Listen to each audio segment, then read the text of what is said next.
Une seule absence peut suffire à faire basculer une vie entière.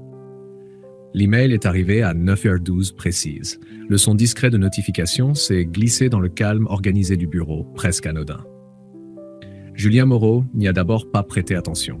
Il terminait un tableau de suivi budgétaire commencé la veille, ajustant des chiffres avec cette minutie qui le caractérisait depuis 9 ans. 9 années sans retard, sans avertissement, sans une seule évaluation négative. Le soleil inondait l'open space à travers les grandes parois vitrées. L'odeur du café fraîchement moulu flottait encore dans l'air, mêlée à celle du papier chaud sorti de l'imprimante. Tout semblait normal, stable, prévisible. Puis il a ouvert le message. Objet, notification administrative. Quelques lignes courtes, formelles, déshumanisées. Suite à une absence non planifiée et conformément au règlement interne, votre contrat est résilié avec effet immédiat. Il a relu une fois, 2 fois, 3 fois, comme si les mots pouvaient changer. Autour de lui, le monde continuait. Un collègue riait à une blague, un téléphone sonnait à répétition. Quelqu'un demandait si la réunion de 11h était maintenue. Personne ne savait que, pour Julien, tout venait de s'effondrer. Il sentit d'abord un vide. Pas de colère, pas de révolte, juste un silence intérieur, dense, pesant. Puis la réalité a commencé à faire son chemin. Le loyer dû dans 2 semaines, les frais de cantine de Chloé, la prochaine échéance de l'assurance, les économies déjà fragilisées par les dernières hausses de prix.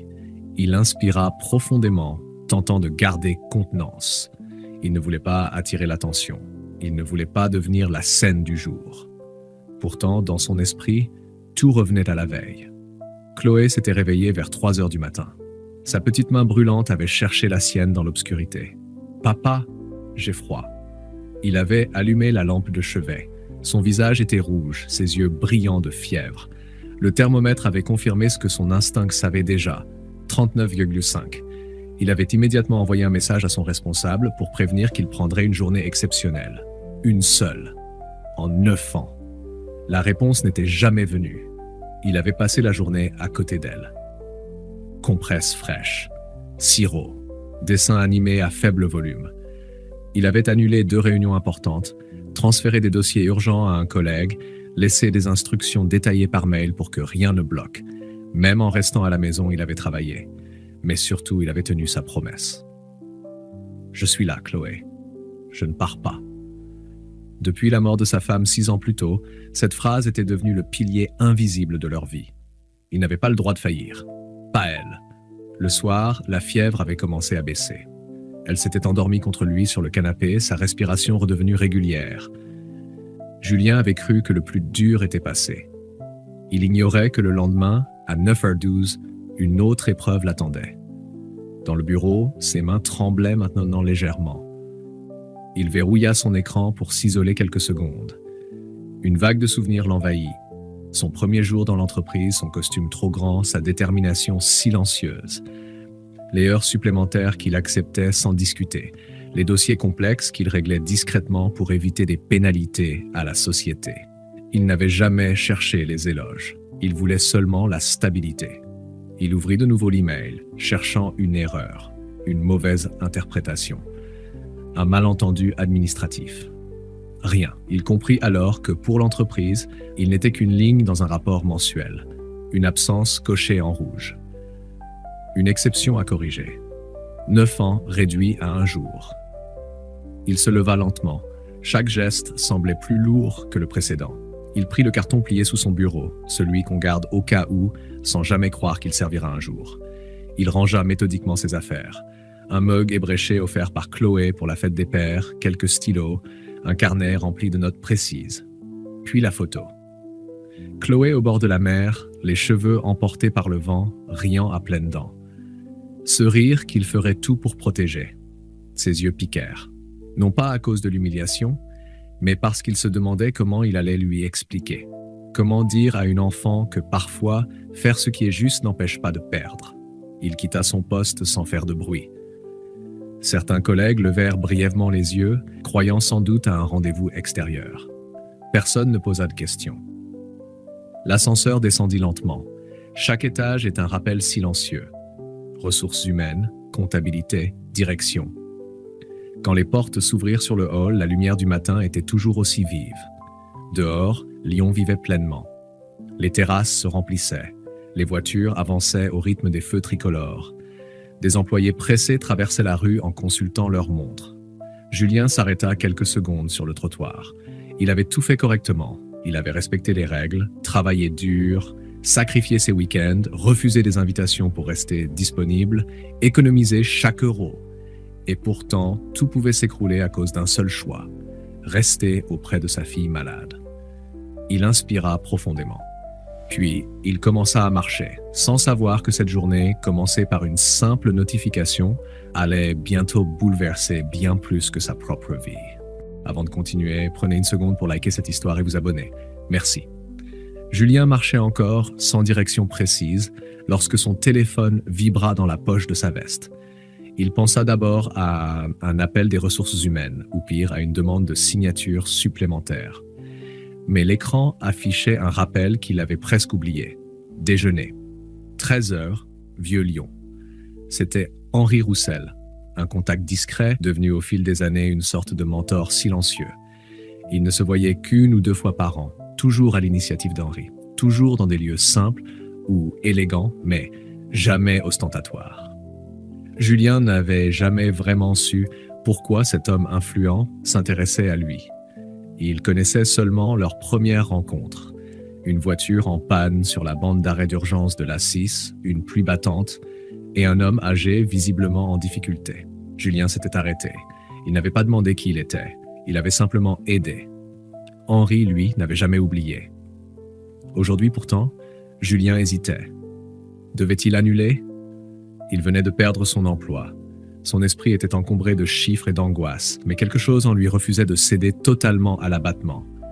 Il décida d'y aller. Non pour parler de son licenciement, juste pour honorer le rendez-vous. Quelques heures plus tard, le restaurant du Vieux-Lyon baignait dans une lumière dorée d'après-midi. Les nappes blanches reflétaient les rayons du soleil.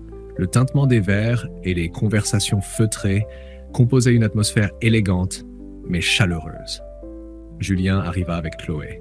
Il était passé la chercher à l'école plus tôt que d'habitude. Elle allait mieux, sa fièvre avait disparu, ne laissant qu'une fatigue légère. « On va où, papa ?» demanda-t-elle en serrant sa main. « Déjeuner avec quelqu'un d'important, répondit-il doucement. Quelqu'un de gentil. Il ne lui parla pas du licenciement. Pas encore.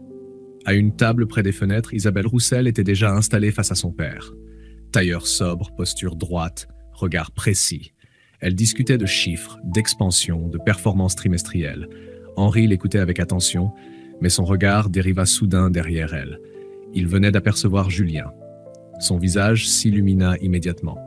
« Excuse-moi un instant, Isabelle. » Elle se retourna, intriguée, et le temps sembla ralentir. Julien, l'employé dont elle avait validé le licenciement quelques heures plus tôt, se tenait à quelques mètres, tenant la main d'une petite fille aux cheveux attachés en queue de cheval. Isabelle sentit une brève décharge de surprise traverser son esprit.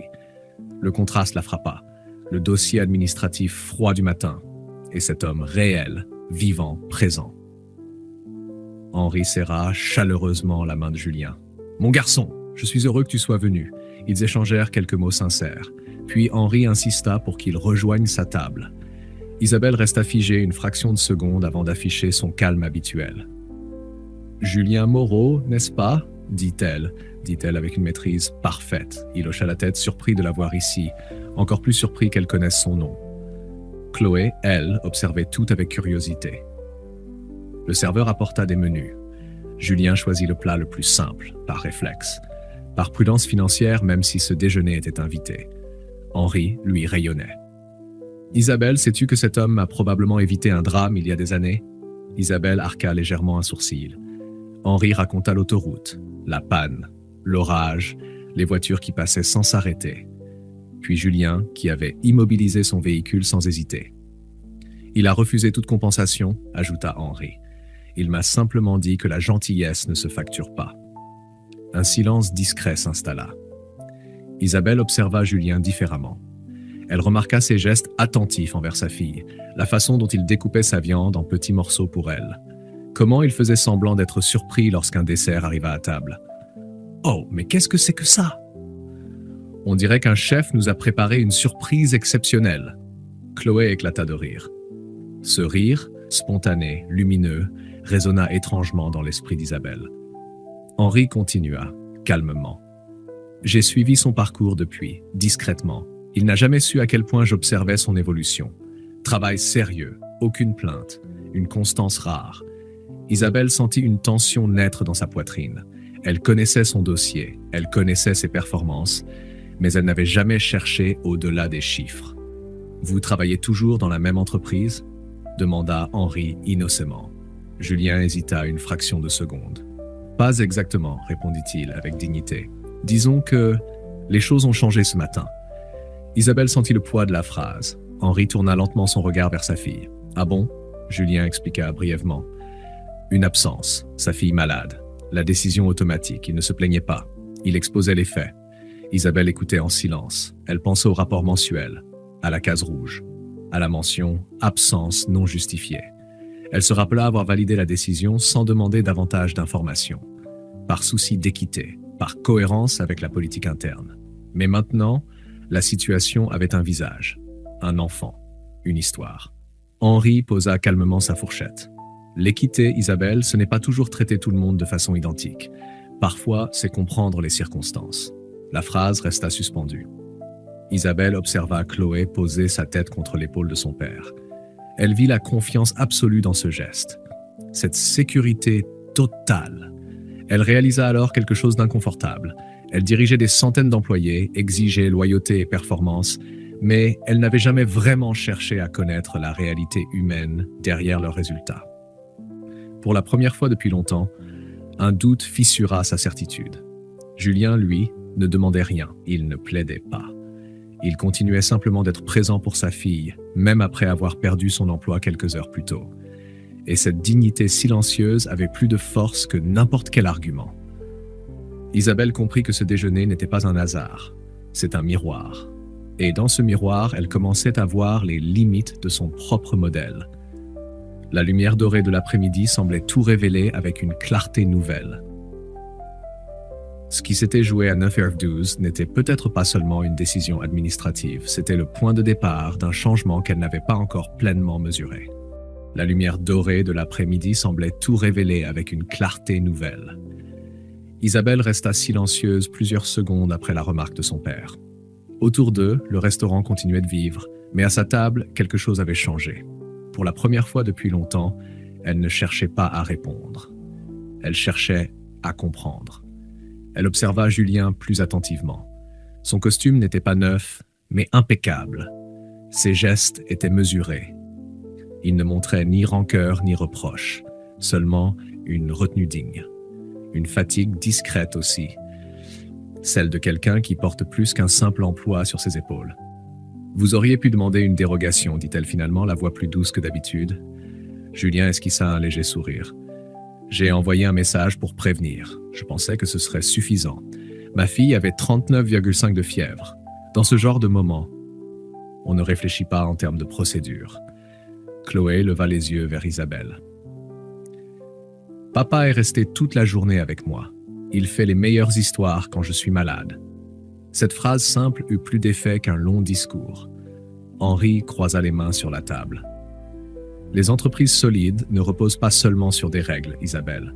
Elles reposent sur des personnes de caractère. Ces mots s'ancrèrent profondément. En rentrant chez elle ce soir-là, Isabelle ne consulta pas ses rapports financiers comme à son habitude. Elle demanda à son assistante le dossier complet de Julien. Elle lut ses évaluations annuelles. Fiable, rigoureux, esprit d'équipe, ne compte pas ses heures. 9 années sans incident, une seule absence. Elle relut également la procédure interne, rédigée pour éviter les abus, appliquée mécaniquement, sans espace pour l'analyse humaine. Isabelle comprit que son erreur n'était pas d'avoir voulu être juste. Son erreur avait été de confondre justice et rigidité. Le lendemain matin, elle convoqua une réunion exceptionnelle avec les ressources humaines et le comité de direction. À partir d'aujourd'hui, dit-elle avec calme, nous révisons notre politique d'absence familiale. Une absence pour urgence médicale d'un enfant ne peut plus entraîner une rupture automatique de contrat. Nous mettons en place des jours protégés et un dispositif d'évaluation humaine avant toute décision définitive. Certains furent surpris, d'autres hésitants, mais personne n'osa contester. Isabelle poursuivit. La performance ne doit pas effacer l'humanité. Quelques heures plus tard, elle prit elle-même son téléphone. Julien préparait le dîner lorsque l'appel arriva. Il hésita une seconde avant de décrocher. « Monsieur Moreau, ici Isabelle Roussel. » Un silence. « Je vous appelle pour vous présenter mes excuses. » Les mots étaient simples, sincères, sans justification inutile. Elle reconnut avoir pris une décision trop rapide. Elle expliqua les changements engagés. Puis elle ajouta « Si vous l'acceptez, votre poste vous est restitué. Et je souhaiterais vous rencontrer pour en parler personnellement. » Julien resta silencieux quelques instants. Il regarda Chloé assise à la table de la cuisine, en train de dessiner.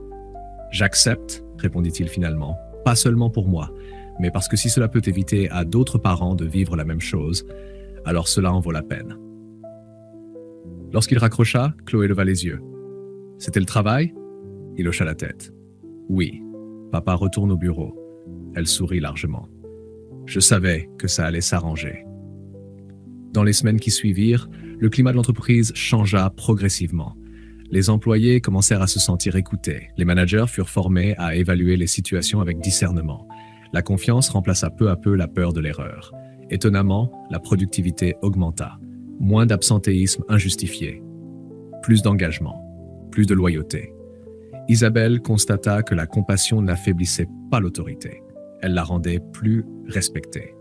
Un soir, en quittant le bureau, elle aperçut Julien sortir à son tour, pressé mais serein. « Bonne soirée, monsieur Moreau. Bonne soirée, madame Roussel. » Elle observa sa silhouette disparaître dans la rue, sans savoir que, pour une petite fille de 8 ans, cet homme était déjà un héros.